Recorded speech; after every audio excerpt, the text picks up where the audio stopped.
Welcome to We Make Children's Books, the podcast that takes us to the imaginative minds of children's book authors and artists.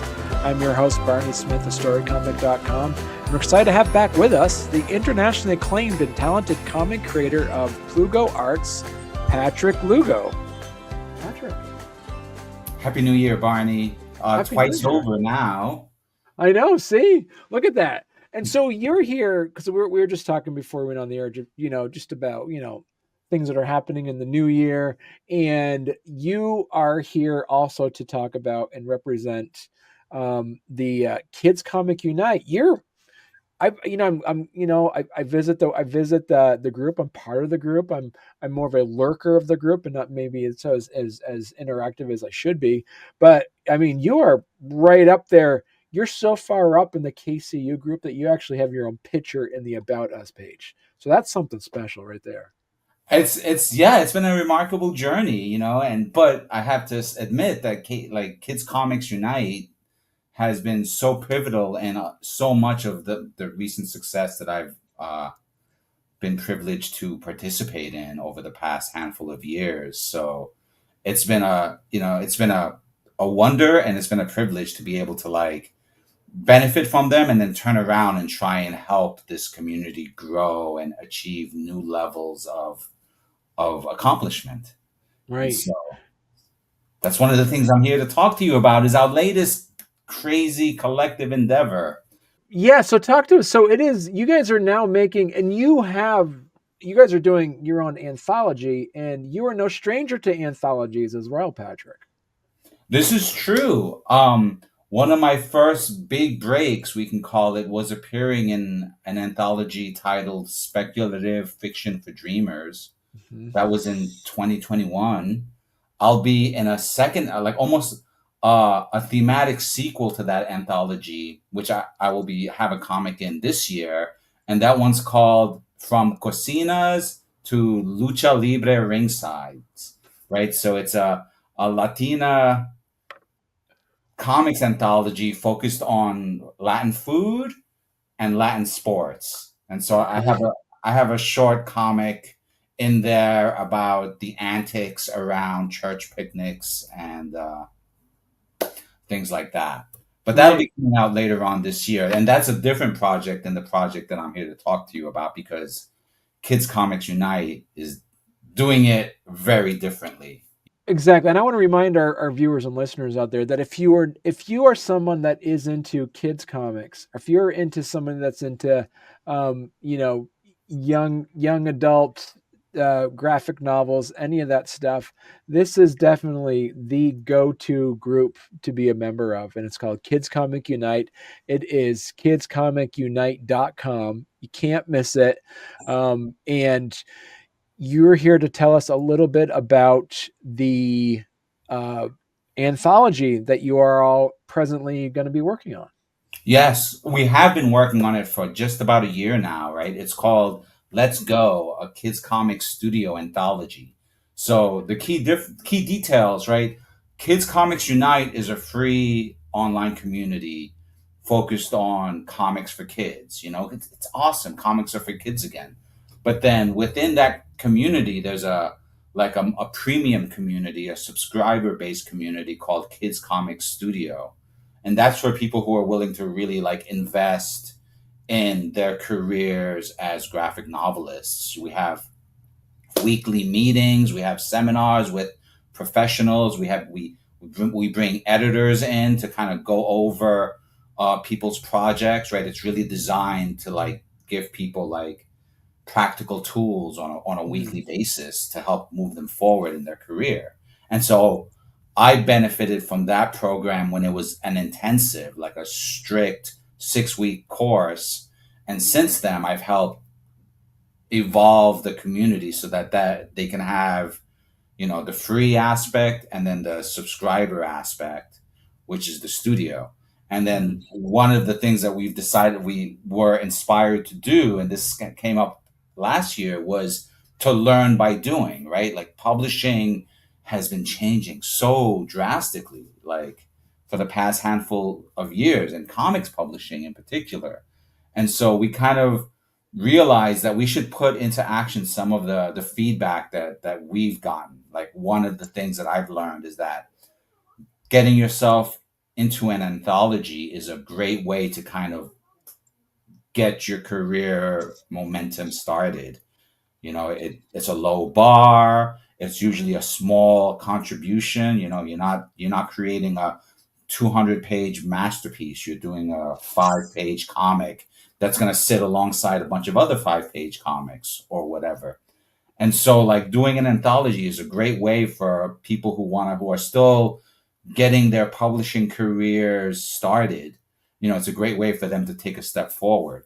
And so we decided that we should do that for ourselves because we have such a diverse community with a huge range of experience, right? Like Jana Marshima, the founder, she was, part of Scholastic when they started their kids comics anthology imprint, which, kind of changed the industry. And so she's been someone who's like been great to work with and learn from because she has she's had both of her feet planted firmly in traditional publishing, and it's been a miracle to watch her take one foot and start moving it into the arena of self-publishing and independent publishing. And Right. so that's kind of like a coup for many of us who have always been more, indie creators, let's say. So give us a little some details on this anthology. These are mostly writer artists, but then there are a handful of people who are just writers who have found an artist to work with. And we're all, contributing, comics to this anthology. And when I say comics, some of these contributions are like a single page comic. Some of them are more in depth, up to 8 pages. And so we kind of created this system where we would, go through, we would divide up our chores into different groups and, figure out like what needs to get done. So we have about 30 some, over 30 contributors, right? We're going to put together this full color comic that's going to be like digest size, like a small nice package for young hands to be able to read. And then we plan to crowdfund it later this year.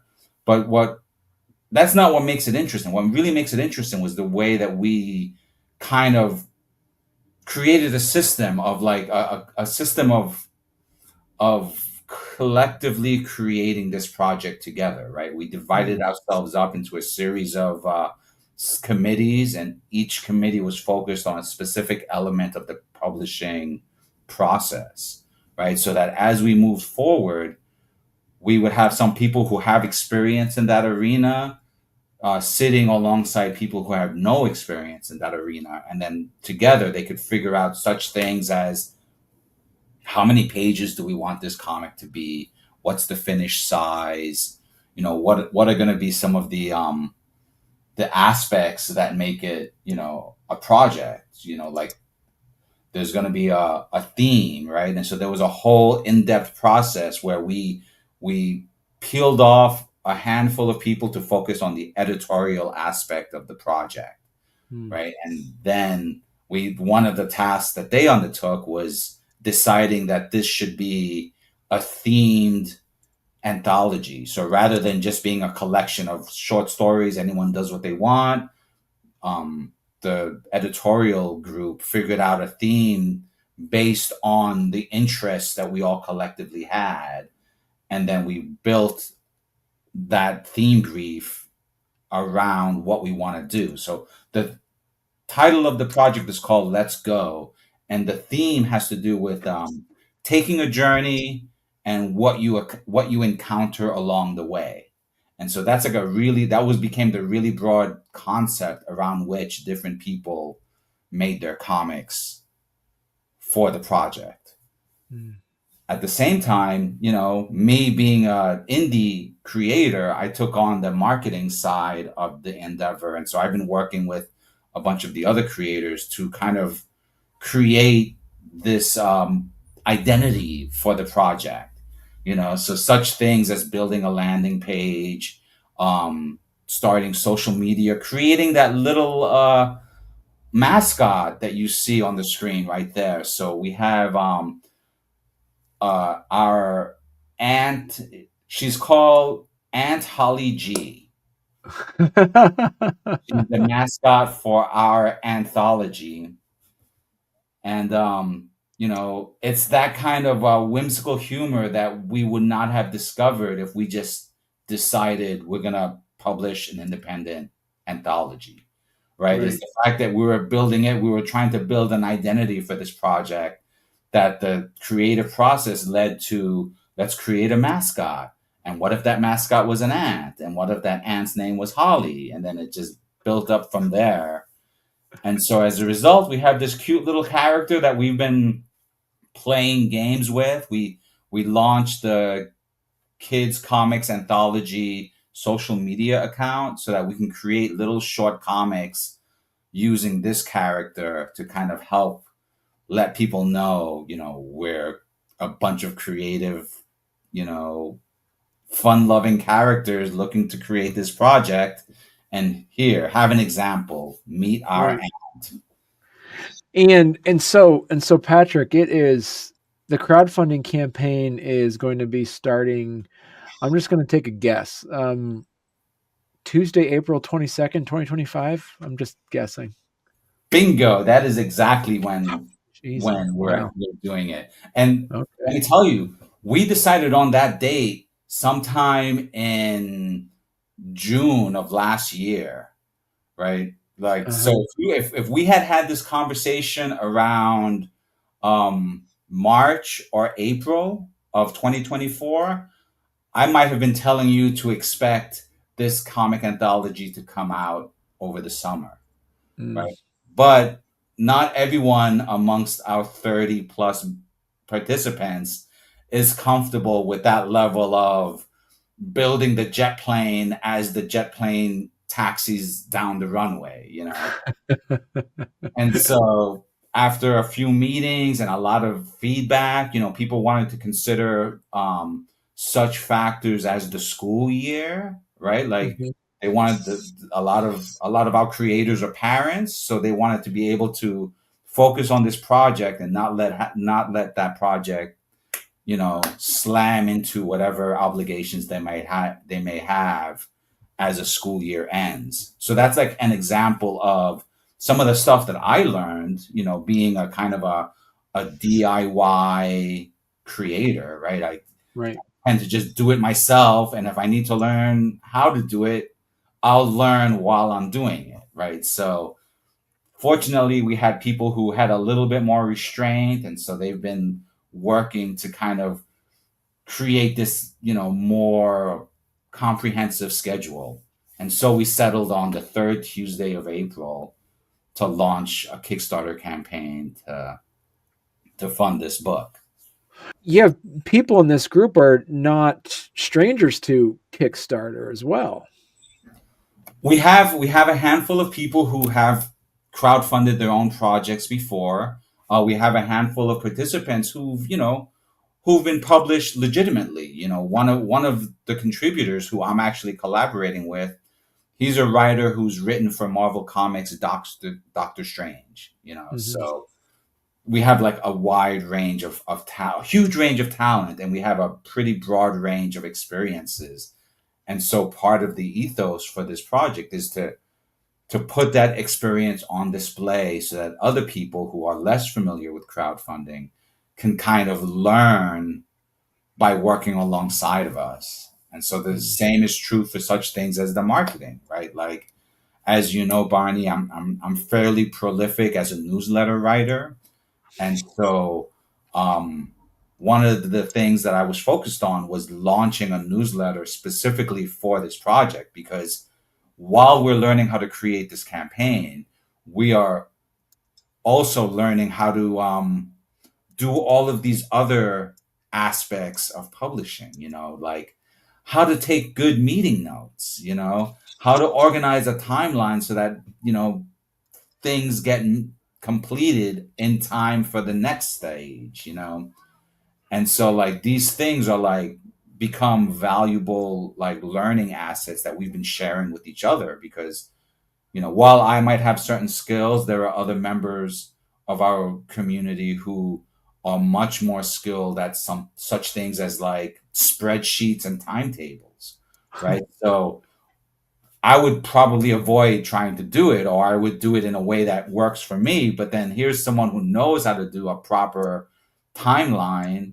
And so they went ahead and did it. And then that's now benefiting me, right? So there's this whole community dynamic. And then the thing is now that we know how these timelines and spreadsheets can be built, we're trying to package up that information so that other comic creators can kind of go ahead and follow along and learn from our mistakes and learn from our successes to do their own crowdfunding or create their own collaborative comic project, you know or do a school visit or Right. learn how to bake cookies. We had this one crazy campaign that we did on social media where one of our writers is very accomplished at baking. Almost all of her work has some kind of baking component in her stories. And so, as a little game, once again, using our Anthology mascot, we posted some of her cookie recipes for like National Cookie Baking Day, and we did like a little comic of the ant baking cookies. It was both absurd and fun, but it was an example of the kind of creative surprises that surface, within this kind of publishing structure that you see here, right? It starts with like the overarching publishing committee that is making the big decisions. We're gonna Right. fund this campaign. We're gonna, spend X amount of money to get to publish X amount of pages. But then we've broken down other subcommittees. Editorial committee is going to be in charge of the theme and making sure, not just making sure that typos are not evident, but helping people learn what it means to work with an editor, right? Not everyone has had that experience. So this is their chance to learn that. Meanwhile, over in the design committee, we have people who have great experience with publishing, working with people who have no experience with publishing to figure out a printing budget, to determine the quality of the paper that we want to use, like all of those aspects.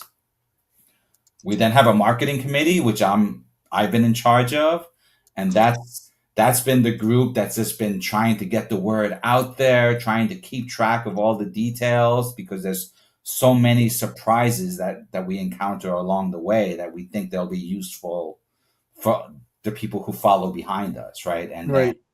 as a result, we've kind of broken those tasks up into smaller subsections like the newsletter. Someone's got to sit there and find out what's going to be the subject of our newsletter for January.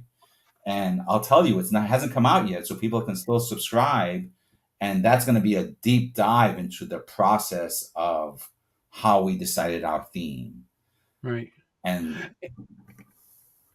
And so, and also too, as we mentioned, so that's coming out.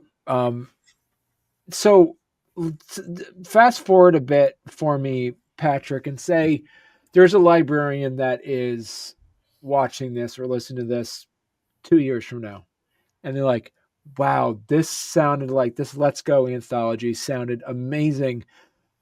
Where am I going to find this book now?" well, they'll be able to just do an Amazon search because we 110% plan to make the book available on Amazon as well as Ingram Spark and like some of the other print on demand formats. So we plan to make it broadly available. And if we succeed, I mean, this is my own personal ambition, but if we succeed, I'm hopeful that we can kind of make it a fairly regular process where part of the learning experience within Kids Comic Studio is, the extra work that's involved getting your book into the public. I think a lot of creators, and this is something that I was burdened with for many, many years, and it held me back a lot.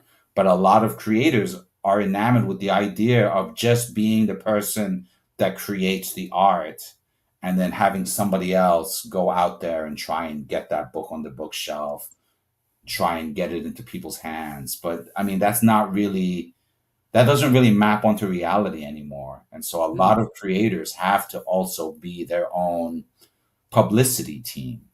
Right.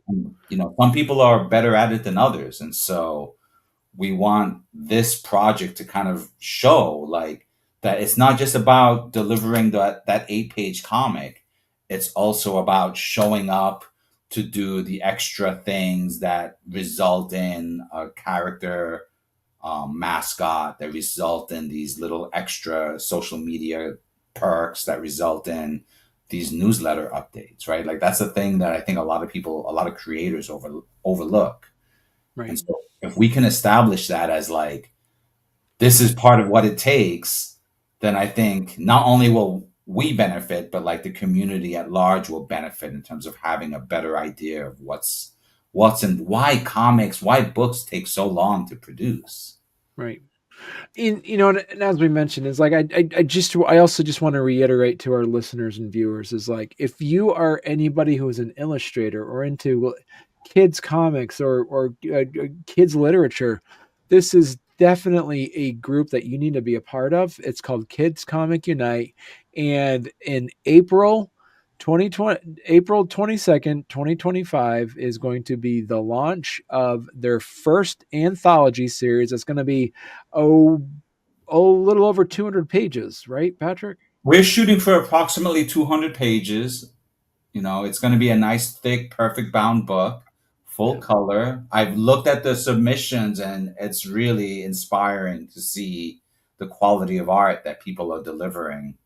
Right. To it. And this is still at the early stages. People are still working on finishing the artwork. But once again, that was like one of the processes that we had to invent for this project, where we kind of set up a timetable that said, submit your rough pencils with one finished page by this date.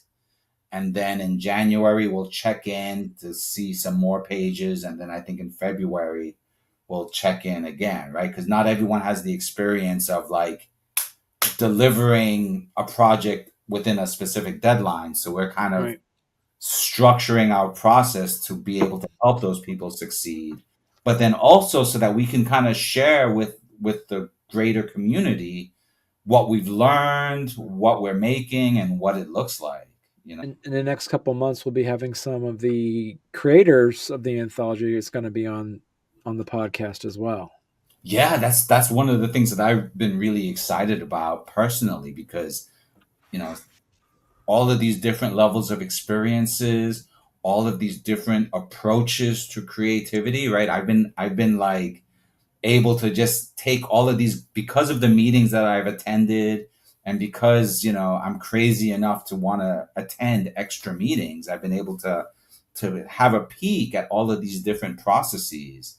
And so I think there's just nothing's going to be better than just to see like the diversity of people and interest and techniques involved in the creation of this book. So like being able to send a handful of the creators that I'm most inspired by to you, so that you can kind of see this picture from all of these different angles, I think is just going to, you know, kind of help drive home the message that this is kind of a unique project in itself. Thank you so much for sharing this information, and I look forward to following the KCU anthology as it progresses. So yeah, I'm looking forward to have more people come on board, because we've only just started to kind of publicly make the announcements and put the word out there beyond just our immediate community. So, you know, I invite people to subscribe. There's going to be a lot of useful information for people who want to create comics, but then there's also going to be lots of fun stuff, you know, stuff that you can, you know, pages of artwork that you could print out and color with your kids on a rainy day, little activities that we plan to do. Like, we have such a wide range of creators with so many experiences that everyone's bringing something to the table. And so we just have a lot of fun surprises that I think readers of all ages will enjoy. All right. Well, thank you so much, Patrick. Thank you, Barney. It's always a pleasure to hang out.